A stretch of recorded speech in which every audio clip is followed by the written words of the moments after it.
تحریک پاکستان جب آگے بڑھی، ہند میں سکھوں نے بدماشی جو پر پہنچا دی. میں آج کے نوجوان کو جو میرے بچوں کی طرح ہیں کہنا چاہتا ہوں، وہ میرے شہزادوں، تم بڑے مقام و مرتبے کے مالک ہو کہ تم نے جب دنیا میں آنکھ کھولی تو آزاد فضا میں سانس لیا.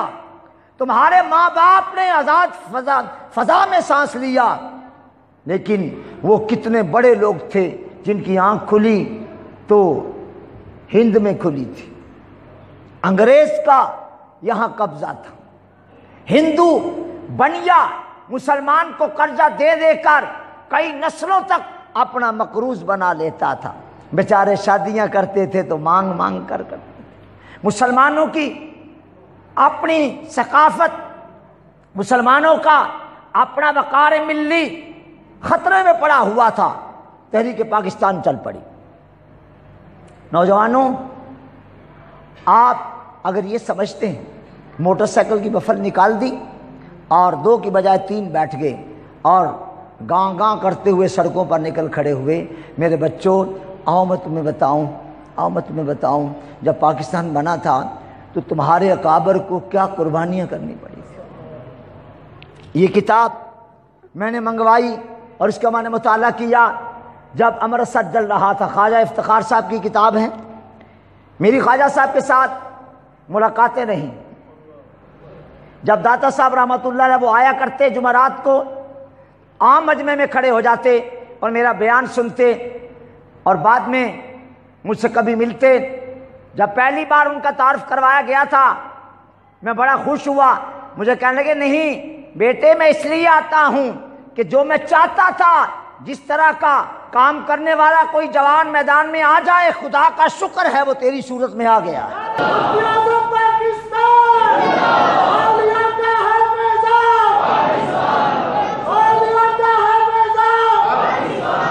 ایک بار اس کو پڑھ لیں. جب امرتسر جل رہا تھا، انشاءاللہ آپ کام کرنے لگیں گے. کھوکھلے نعرے لگانے کے لیے آپ کا گلا نہیں بنا ہوا. آپ کا گلا اس لیے بنا ہے کہ آپ کام کر کے دکھائیں. امرتسر جیسا شہر جہاں مسلمان خواتین نے اور کچھ نوجوانوں نے ایک گھر میں پناہ لے رکھی. سکھوں اور ہندوؤں کا ملا جلا جتھا آیا اور انہوں نے اس گھر کے مین دروازے کو کلہاڑیوں سے توڑا. بیچارے باقی مسلمان مسجد میں جا چھپے. وہاں جو نوجوان تھے انہیں بے دردی کے ساتھ انہوں نے قتل کیا اور عورتوں پر وہ ستم کیا جسے بیان کرنے کے لیے میرے پاس الفاظ نہیں، میں بیان نہیں کر سکتا.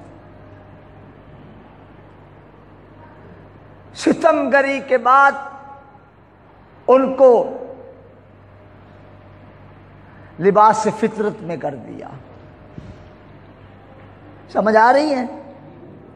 ستم گری کے بعد ان کو لباس فطرت میں کر دیا اور لباس فطرت میں ان کا 2 سے 3 میل تک جلوس نکالا گیا اور تمہارے اکابر نے یہ ستم سہا. مرد قتل ہوئے، بچے قتل ہوئے، عورتوں کو یوں قربانی دینا پڑی. پھر پاکستان بنا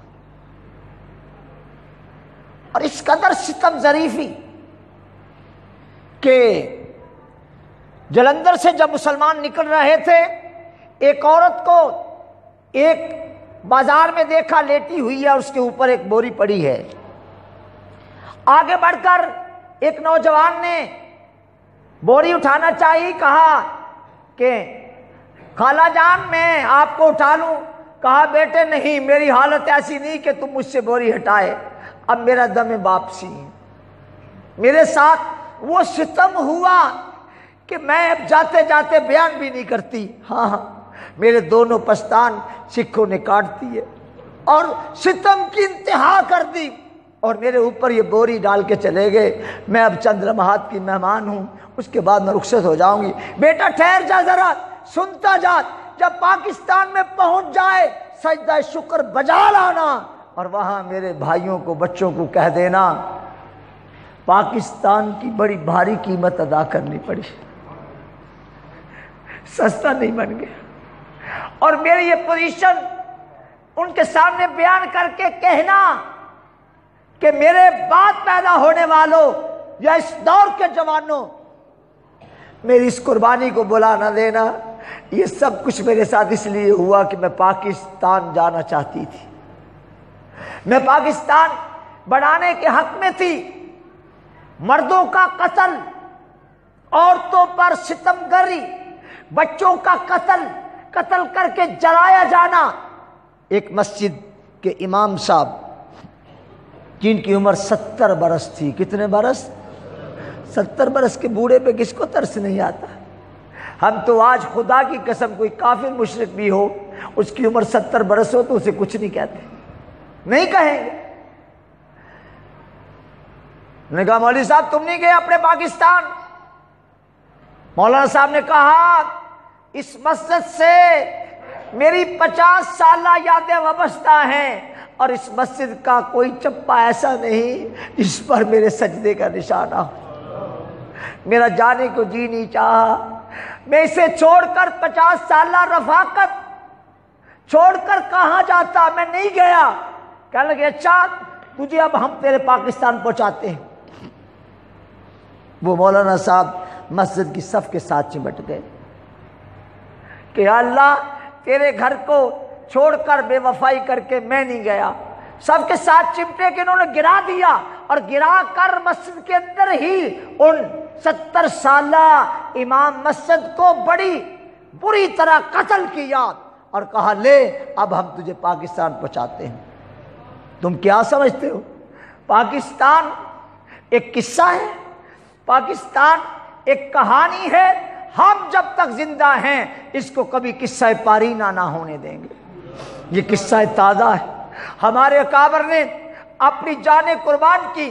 اور بھائی آج تو کوئی ایک کانٹے کا کے برابر تکلیف اٹھانے کو تیار نہیں. اور پاکستان کو لوٹنے والوں تم بھی یاد رکھ لو اللہ تمہیں کبھی معاف نہیں کرے گا. یہ ملک امت مسلمہ کا ملک ہے، یہ ملک مسلمانوں کا ملک ہے، یہ ملک رسول اللہ کے غلاموں کا ملک ہے، یہ رسول اللہ کے چاہنے والوں کا ملک ہے، یہ اللہ اور اس کے رسول کے ماننے والوں کا ملک ہے.